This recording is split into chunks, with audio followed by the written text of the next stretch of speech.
नमस्कार, आप देख रहे हैं पहाड़ टीवी। आपके साथ मैं हूं बबीता। रुक करते हैं खबरों का, लेकिन उससे पहले एक नजर आज की हेडलाइंस पर।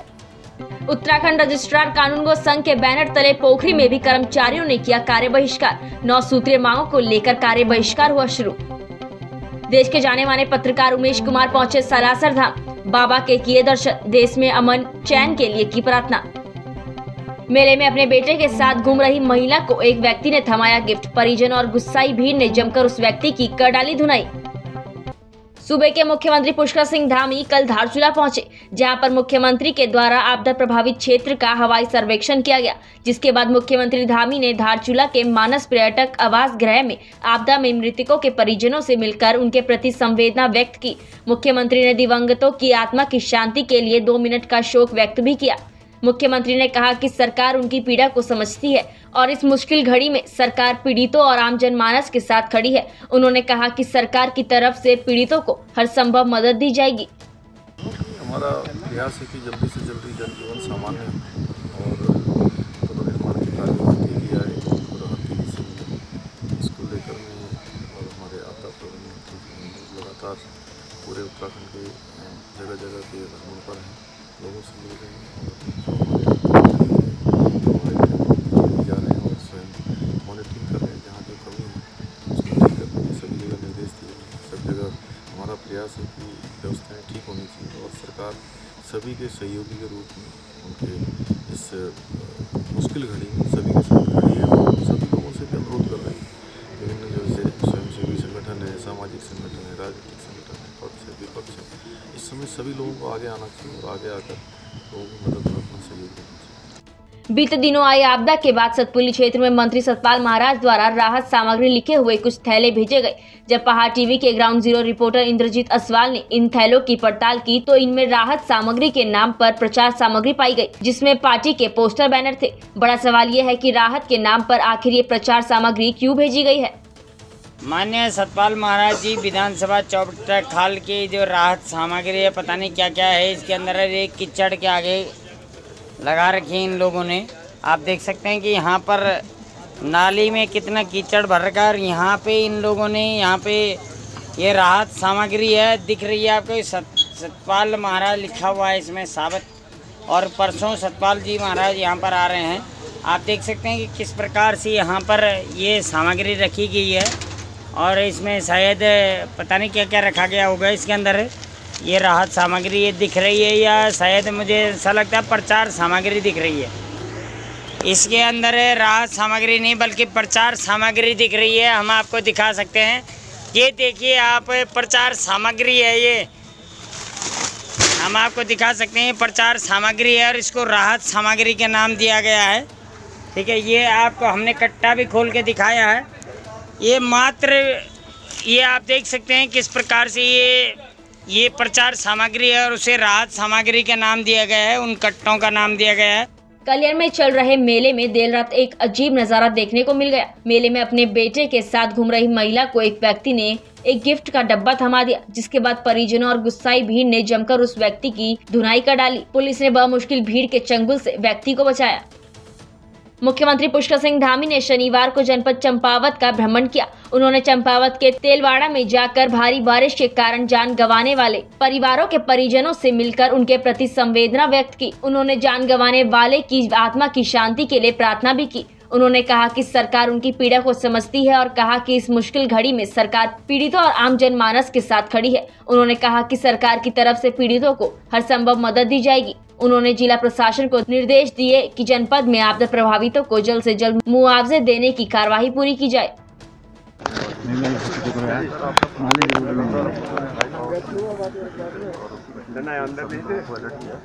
उसका नतीजा भी निकला कि हमारे यहाँ पर 1 लाख लोग आए हुए हैं।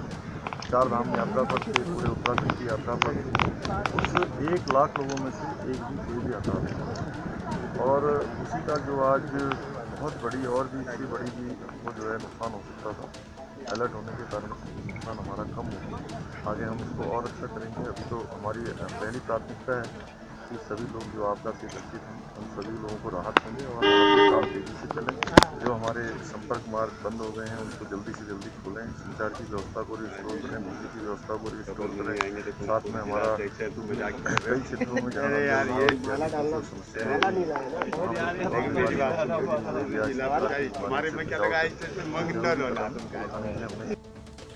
जल जीवन मिशन कार्यक्रम के तहत डोईवाला ब्लॉक के मारखम ग्रांट ग्राम पंचायत के धर्मूचक में 3 गांव के 10,000 ग्रामीणों को स्वच्छ पेयजल उपलब्ध कराने के उद्देश्य से 10 करोड़ 32 लाख रुपए की लागत से बन रही पेयजल योजना का शिलान्यास पूर्व मुख्यमंत्री और डोईवाला के विधायक त्रिवेंद्र सिंह रावत ने किया। उत्तराखंड पेयजल संसाधन विकास और निर्माण निगम देहरादून के द्वारा बनाई जा रही योजना से मारखम ग्रांट के 3 गांव धर्मूचक, झबरावाला और बुल्लावाला के 2000 परिवार के 10,000 लोग इस पेयजल योजना से लाभान्वित होंगे। सर, जल जीवन मिशन कार्यक्रम के अंतर्गत मारखम ग्रांट पेयजल योजना 10 करोड़ 32 लाख के स्वीकृत हुए हैं। इसमें बुलंदावाला, झबरावाला और बुल्लावाला और धर्मूचक सभी रेवेन्यू विलेज में लगभग 2000 घरों को पेयजल उपलब्ध होगा, जिसमें 10,000 के करीब पॉपुलेशन और 18 महीना में बनकर तैयार होना सुनिश्चित किया गया। इसमें 3 ट्यूबवेल, 4 ओवरहेड टैंक और लगभग 52 किलोमीटर पाइपलाइन डाली जाएगी। सभी जगह स्वच्छ पानी मिले, 55 एलपीसीडी के दर से मिलेगा। सभी को 55 लीटर पानी मिलेगा। जल जीवन मिशन का डेट दिया है। मैं मीसा सिन्हा अधिशासी। देखिए, इस योजना की विस्तृत जानकारी तो मैं समझता हूँ कि अलग से दी जाएगी, लेकिन लगभग इससे जो हमारी जो ये योजनाएं आज जिनका हम लोकार्पण करने जा रहे हैं, इसमें हमारी 36 गांव पंचायतें डोईवाला विधानसभा में और जिनमें 59 ये राजस्व ग्राम है। जनसंख्या है 1,67,780, परिवार है 33,795। आच्छादित परिवार जो आज जो परियोजनाएं जो हम लोग जिनको आज शिलान्यास होगा, अगर इनसे कुल मिला लें और जो पहले कुछ योजनाएं जो हुई हैं तो 27,065 परिवार इससे लाभान्वित होंगे। जो 6,730 परिवार हमारे शेष बच रहे हैं, अगले 7 महीने में 100% जो आबादी है डोईवाला विधानसभा की वो आच्छादित हो जाएगी। यानी कि जल जीवन मिशन के अंतर्गत वरिष्ठ पत्रकार उमेश कुमार सालासर धाम पहुंचे, जहां उन्होंने बाबा से देश में अमन चैन होने की प्रार्थना की है। पत्रकार उमेश कुमार ने पहाड़ टीवी से खास बातचीत में बताया कि वे बालाजी महाराज के दर्शन करने सालासर धाम पहुंचे हैं, जहां पर उन्होंने देश में अमन चैन होने की कामना के लिए प्रार्थना की है। उन्होंने बताया कि उत्तराखंड में अभी हाल ही में बारिश ने अपना कहर ढाया था, जिससे प्रदेश में गंभीर हालात पैदा हो गए। इस आपदा के दौरान कई लोगों की मृत्यु भी हो गई थी। उन पुण्य आत्माओं की शांति के लिए भी उन्होंने प्रार्थना की है। बीते कुछ दिन पूर्व में हुई भयंकर बारिश से जौलजीबी मुनस्यारी राष्ट्रीय राजमार्ग पर जगह जगह हुई भूस्खलन से आवाजाही पूरी तरह से ठप पड़ गई है। वहीं लगभग 1 सप्ताह बीतने को है, मगर सड़क नहीं खुलने से क्षेत्रवासी बीआरओ की कार्यप्रणाली पर आरोप लगा रहे हैं। आपको बता दें कि जौलजीबी मुनस्यारी राष्ट्रीय राजमार्ग की हालत बदतर बनी हुई है। बीआरओ ग्रीफ की कार्यप्रणाली से क्षेत्रवासी परेशान हो गए हैं। करीब बीते 1 सप्ताह से जौलजीबी मुनस्यारी राष्ट्रीय राजमार्ग पर वाहनों की आवाजाही ठप है। भडेली में गौरी नदी के भूकटाव से सड़क पूरी तरह से ध्वस्त हो गई है। मिशन 2022 को लेकर अपने बिखरे हुए कुनबे को समेटने में लगी कांग्रेस जहां जोड़ तोड़ कर सत्ता में वापसी की उम्मीद देख रही है, वहीं अंदरूनी भीतर घात करने वाले पार्टी को किस तरह से चोट पहुंचा रहे हैं, इसका उदाहरण देखने को मिल रहा है। काशीपुर में जहां कांग्रेस के एक नेता का ऐसा ऑडियो वायरल हो रहा है जिसको सुनकर आप भी दंग रह जाएंगे, क्योंकि जिस जिम्मेदार पद पर बैठे नेता का ये ऑडियो वायरल हो रहा है उसे कंधों में पार्टी के सैकड़ों कार्यकर्ताओं का जिम्मा है। दरअसल ये ऑडियो क्लिप काशीपुर के महानगर अध्यक्ष संदीप सहगल का है, जो किसी व्यक्ति से बात करते हुए अपने मन की बात बयां कर रहे हैं, जिनका साफ कहना है कि किसी भी महिला को टिकट नहीं लेने दिया जाएगा और अगर मिल भी गया तो जीतने नहीं दिया जाएगा। यही नहीं, उनको खुद टिकट न मिला तो वो कभी भी पार्टी से बगावत कर चुनावी मैदान में पार्टी के खिलाफ ही खड़े हो सकते हैं। वहीं इस पूरे मामले पर कार्यकारी प्रदेश अध्यक्ष तिलक राज बेहड़ ने कहा कि यदि इस तरह के मामले में सत्यता पाई जाती है तो अनुशासनात्मक कार्यवाही की जाएगी। नेक्स्ट। जाओगे छोड़ के? यदि कहेगा तो अच्छा, यदि हाईकमान ये कहेगा कि टिकट मैं आपको नहीं दे रहा हूँ और अनाउंस कर रहा हूँ तो फिर आप लड़ोगे? तो लड़ूंगा, डन है। तब चलिए, मुझे याद कीजिएगा। तो दावेदारी तो मनोज जी भी करते हैं। वो भी करते हैं, तो क्या है उससे फिर? हालांकि मनोज जी के घर वालों ने तो मना कर दिया कि आप इलेक्शन ना लड़े, ये भी एक बात है ना। उनके मन में लालच है कि उन्हें लगता है कि इलेक्शन लड़के मैं पैसा कुछ कमा लेता हूँ, जिसका वो यूज लेते हैं, क्योंकि उन्हें ना पब्लिक से मतलब है ना चुनाव जीतने से। आज यदि आप पलट जाते हो तो लड़ जाओ चुनाव, ना जीतूंगा तो जीतने तो दूंगा ना, लड़ जाओ चलो। एक बार बताऊँ, बोलिए ना। कुछ भी हो मुक्ता सिंह को जीतने नहीं दूंगा, क्योंकि उन्हें धोखा दिया है मेरे से। वो कितनी भी बड़ी लेडी होगी चाहे, उनका मुद्दा ही नहीं है। नहीं, मैं जो आपको मुद्दा केवल कांग्रेस का। उसने जो है ना, उसने धोखा दिया हम सबको, हमारी टीम को धोखा दिया। आप इतनी एम्बिशियस होने का क्या मतलब हुआ? आपने एक कमिटेड थी, आप इस एज में आके हम सब ने आपको कमिट करा, आपने कमिट करा कि ये चुनाव मैं लड़ूंगी, आप हारी या जीती, आप नेक्स्ट टाइम उस सीट के लिए आगे आइए। तो एक इशू में अपना चुनाव का नहीं है, एक इशू ये भी है लाइफ का कि इसे नहीं जीतने दूंगा, ये भी एक इशू है। नहीं, आपके क्योंकि उसने जो है धोखा दिया मेरे को। मेरे घर के मंदिर में बड़ा अच्छा ईश्वर को ही मानता हूँ और सब कुछ बड़ा पॉजिटिव सोचता हूँ। उसने एक तरीके से आप अपनी पर्सनल जो वो थी ना, उसको हर्ट किया। तो एक वो जिद है, सबसे बड़ी बात जो है वो ये है। बात चुनाव की नहीं है। जब ईश्वर ने दिया है तो यदि जीतने के ऊपर नहीं लगाऊंगा तो हारने पे आग लगा दूंगा, लेकिन उस महिला को नहीं जीतने दूंगा। ये एक जिद है, सबसे बड़ी जिद एक जो है वो ये है कल, क्योंकि उसने हम सबको धोखा दिया। मसूरी कंपनी गार्डन के पास 4 अक्टूबर को एक जीप अनियंत्रित होकर खाई में गिर गई थी, जिसमें सवार रविंद्र सिंह नेगी निवासी चंडालगढ़ी मसूरी और रितिका गंभीर रूप से घायल हो गए। दुर्घटना में घायल रविंद्र सिंह नेगी अस्पताल में इलाज होने के बाद स्वस्थ होकर घर आ गए हैं, लेकिन 21 साल की रितिका की दुर्घटना में रीढ़ की हड्डी में गंभीर चोट आई थी, जिससे रितिका के कमर के निचले हिस्से ने काम करना बंद कर दिया है। रितिका का इलाज देहरादून के इंद्रेश अस्पताल में चल रहा है। रितिका की गंभीर हालत की सूचना मिलते ही कैबिनेट मंत्री गणेश जोशी रितिका से मिलने उनके घर पहुंचे और रितिका का हालचाल लिया। वे रितिका के परिजनों को रितिका के इलाज के लिए हर संभव मदद देने का आश्वासन भी दिया। सतपुली में विगत दिनों में भारी बारिश से नेशनल हाईवे 534 पर भरे गए गड्ढों की मिट्टी बहने के कारण सरकार और पौड़ी के बड़े बड़े सुरमाओं की छाती पर लगे मेडल साफ चमकने लगे। इसलिए आनंद फानन प्रशासन और नेशनल हाईवे के द्वारा उक्त मॉडलों को भरने की तैयारी की गई। जब ये गड्ढे मिट्टी से भरे जा रहे थे तो सतपुली बाजार वासियों के द्वारा इसका भारी विरोध किया गया। इस मामले में नेशनल हाईवे के एक्शन महोदय से जानकारी लेनी चाहिए तो उन्होंने फोन नहीं उठाया। इस मामले में कांग्रेस प्रदेश सचिव कविंद्र इस्टवाल ने बताया कि बड़ा दुर्भाग्य है कि ये वही पौड़ी है जिसने देश और प्रदेश को बड़े बड़े अधिकारी और जनप्रतिनिधि दिए हैं और उनके एकमात्र नेशनल हाईवे के इतने बुरे हाल हैं। जब नेशनल हाईवे के ऐसे हाल हैं तो आम सड़कों के क्या हाल हो सकते हैं, ये आप सहज अंदाजा लगा सकते हैं।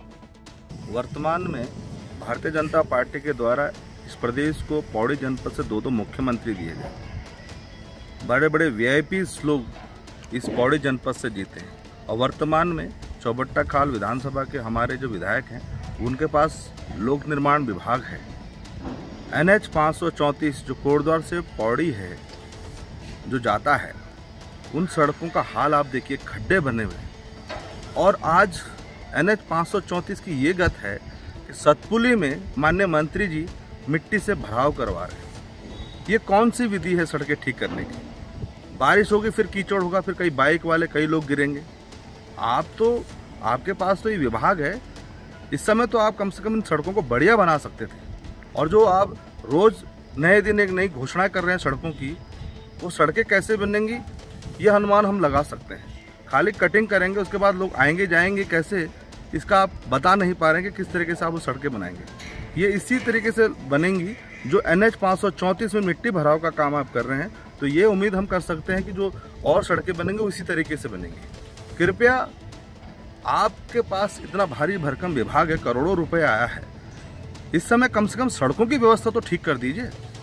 पर्यटन की उम्मीद तो हम छोड़ चुके हैं, क्योंकि जो आपने झील के लिए कहा था, आपने कहा था वहाँ पे हम लोग बड़ा अच्छा पर्यटन विभाग से गेस्ट हाउस बनाने वाले हैं, उसके तो अभी तक बुनियाद भी नहीं बनी। तो हम उम्मीदें और क्या रखें। लेकिन इस तरीके का मजाक आप अपने लोगों के साथ कर रहे हैं और फिर कहते हैं कि हम अभी तो चुनाव आने वाले हैं, कई आप बड़ी बड़ी घोषणाएं करेंगे, लेकिन वर्तमान में दिख रहा है कि भविष्य में आप किस तरीके से काम करेंगे। उत्तरकाशी जिलाधिकारी ने राजस्व विभाग के स्टाफ बैठक लेते हुए लंबित प्रकरणों को तेजी से निपटाने के निर्देश सभी उप जिलाधिकारियों को दिए। तहसील स्तर से जिला कार्यालय के अनुभागों को भेजी जाने वाली रिपोर्ट समय से भेजने के, राजस्व और अन्य देयकों की वसूली में तेजी लाने के, सभी उप जिलाधिकारियों को नियमित अंतराल में कोर्ट लगाकर लंबित वादों को तेजी से निपटाने के और कच्ची अवैध शराब को लेकर जिला आबकारी अधिकारी को पुलिस प्रशासन के साथ सघन छापेमारी अभियान चलाने के निर्देश दिए।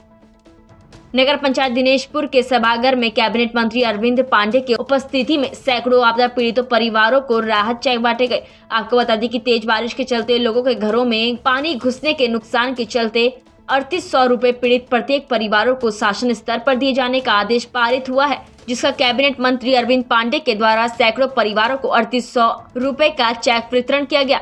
इस दौरान कैबिनेट मंत्री ने कहा है कि तत्काल रूप से नुकसान हुए परिवारों को 3800 का चेक दिया जा रहा है। साथ ही किसानों की फसल के नुकसान का सर्वे कराया जा रहा है। बहुत जल्द किसानों को भी नुकसान का अनुदान दिया जाएगा।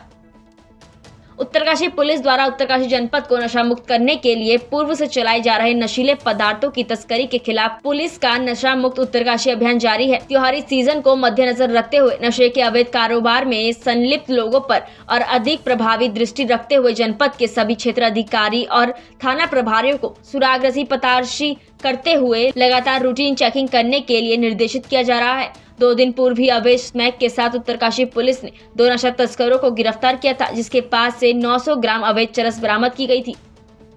राजधानी देहरादून में दिल दहलाने वाले 2 मामले सामने आए हैं, जहां प्रेमनगर थाना क्षेत्र में 23 वर्षीय राहुल को बदमाशों ने गोलियां मारकर गंभीर रूप से घायल कर दिया। घटना के बाद आरोपी मौके से फरार है। सूचना पर पहुंची पुलिस ने घायल राहुल को दून अस्पताल में भर्ती कराया, जहां डॉक्टरों ने राहुल को मृत घोषित कर दिया।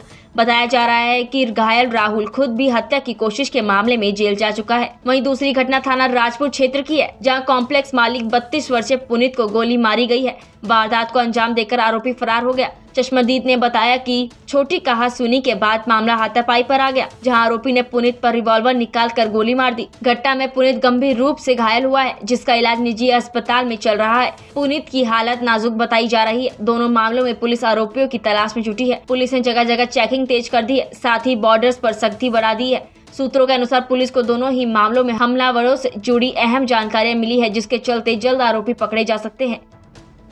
आजकल तहसील पोखरी में रजिस्ट्रार कानूनगो पद के कर्मचारियों ने मांगे न माने जाने से काली पट्टी बांधकर कार्य बहिष्कार शुरू कर दिया है, जिससे लोगों को भारी दिक्कतों का सामना करना पड़ रहा है। आपको बताते चले कि 9 सूत्रीय मांगों को लेकर कार्य बहिष्कार जारी है, जिनमें प्रमुख मांगे कोविड-19 में रजिस्ट्रार कानूनगो को प्रोत्साहन राशि देने, कानूनगो के पदों का पुनर्गठन के संबंध में, तहसील में अनुसेवक की तैनाती के संबंध में और रिक्त पदों में पदोन्नति को लेकर है। वहीं कर्मचारियों का कहना है, यदि जल्द मांगे पूरी नहीं होती है तो 1 नवंबर से अनिश्चितकालीन हड़ताल शुरू होगी। उत्तराखंड रजिस्ट्रार कानूनगो जो संवर्ग है हमारा, विगत महासंघ के जो है आह्वान पे दिनांक 18/10/2021 से और 25/10/2021 तक हमारी जो है सुबह 10 बजे से लेकर 1 बजे तक कार्य बहिष्कार है और अपनी न्यायोचित जो मांगे हैं हमारी, जिसका बार बार हम सरकार से जो है उच्च स्तरीय से डिमांड करते आ रहे हैं, मांगे करते आ रहे हैं, पत्रों के द्वारा संबोधित करते आ रहे हैं कि रजिस्ट्रार कानूनगो के कार्यालय में उसके पटल पे ऑपरेटर हो गया, उसकी पदोन्नति हो गई, उसके तमाम जो है असुविधाओं की से संबंध में जो है जो बार बार जो है अवगत कराया जा रहा है। आज तक जो है सरकार इस पर संवेदनशील नहीं हुई, जिससे हमको ये कदम उठाना पड़ा और अभी जो है हमारा जो है 25 तक जो है 24 तक जो है हमारा जो है 1 बजे तक का 10 बजे से 1 बजे तक का कार्य बहिष्कार है और 25 से 10 को जो है हमारा जो है जनपद स्तरीय पे प्रदर्शन है। एवं अगर फिर भी हमारी मांगों पे अनदेखी या विचार या किसी प्रकार से महासंघ को आश्वस्त नहीं किया जाता है तो 1 नवंबर से संपूर्ण कार्य बहिष्कार होगा। देहरादून के रायपुर थाना क्षेत्र के अंतर्गत शिक्षक नीरज शर्मा को पड़ोसी टेम्पो ड्राइवर नवनीत कौशिक और उनके बेटे ने ट्यूशन पढ़ रहे बच्चों के सामने क्लास में जाकर कील लगे बैट से बुरी तरह मारा, जिसमें दोनों पति पत्नी लहूलुहान होकर घायल हो गए। घटना से सभी छात्र दहशत में आ गए। उन्होंने अपने पेरेंट्स बुलाए। इतने में पड़ोसी भी इकट्ठा हुए और सभी ने रायपुर थाने में आरोपियों के खिलाफ रिपोर्ट लिखवाई, जिसके बाद पीड़ितों का मेडिकल हुआ। पीड़ितों का कहना है कि पुलिस ने पीड़ितों को थाने बुलाया और फिर सबको छोड़ दिया। आरोपी पड़ोसी ने वापस आकर घर में म्यूजिक बजाकर फिर से पीड़ित शिक्षक परिवार को चिढ़ाया धमकाया। पीड़ित का कहना है कि आरोपी की पत्नी हरिद्वार की है और उसके भाइयों का कपड़ा व्यापार है। उनके रिश्ते में कोई बड़ा आदमी आता है। पड़ोसी आए दिन बड़े आदमी का नाम मदन कौशिक बताते हैं। पीड़ित परिवार डरा हुआ है। उन्होंने कहा कि ये साफ हो गया है कि वाकई बड़े आदमी का प्रभाव है, तभी तो पुलिस ने इस तरह के जानलेवा हमले के बाद भी आरोपियों को आसानी से छोड़ दिया, जबकि आरोपी के 18 वर्षीय बेटे ने पीड़ित की पत्नी की छाती में मुक्का मारा है। महिला के साथ इस तरह की छेड़छाड़ में भी कोई कार्रवाई के न होने से पीड़ित और डर गए हैं। कर्णप्रयाग में करवा चौथ के लिए महिलाओं ने जमकर खरीदारी की, जिससे कि सुने पड़े बाजारों में एक बार फिर रौनक लौट आई। खरीदारी होने से व्यापारियों के चेहरे भी खिल उठे। कर्णप्रयाग मुख्य बाजार, अपर बाजार, सिमली रोड, गौचर आदि बाजारों में महिलाओं की भारी भीड़ उमड़ पड़ी। व्यापारियों ने बताया कि कंगन, चूड़ी, पार्लर, कड़वा, कपड़े आदि भी महिलाओं ने जमकर खरीदे। कहा कि कोरोना के चलते व्यापार ठप पड़ गया था, लेकिन अब धीरे धीरे त्योहार आते ही व्यापार में वृद्धि हो रही है। भीड़ काफी है और खरीदारी काफी अच्छे से चल रही है। आप देख सकते हैं हमारी दुकान में काफी सारी भीड़ है और सभी करवा चौथ का जो भी सामान होता है सभी औरतें आ रही है। अपना जो भी मेकअप होता है और जो भी करवा का सामान होता है, चुनरी, चूड़ी, बिंदियाँ, ये सभी मतलब और हमारी दुकान की खरीदारी काफ़ी अच्छे से चल रही है। कारण वैसे तो काफ़ी फर्क पड़ गया था व्यापार में, लेकिन ये करवा चौथ में काफ़ी चहल पहल हो चुकी है और गाँव से भी बहुत लोग आ रहे हैं। बहुत अच्छा रिस्पॉन्स मिल रहा है व्यापार में और अच्छी बात है। इस तरह लखीमपुर खीरी घटना में मारे गए किसानों की अस्थियां लेकर भारतीय किसान यूनियन कल हरिद्वार पहुंचे, जहां लखीमपुर में मारे गए 4 किसान और एक पत्रकार की अस्थियां हर की पैड़ी के ब्रह्मकुंड पर मां गंगा में प्रवाहित की गई। पहाड़ टीवी में फिलहाल के लिए बस इतना ही। उत्तराखंड की बड़ी और तमाम खबरों के लिए आप देखते रहिए पहाड़ टीवी। नमस्कार। है बेखौफ उम्मीद का रंग।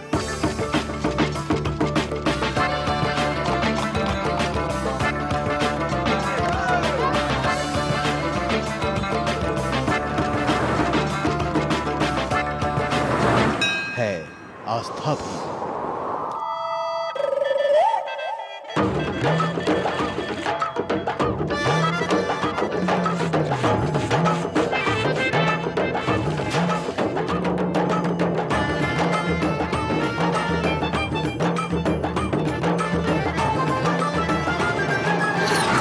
ये है मेरा उत्तराखंड।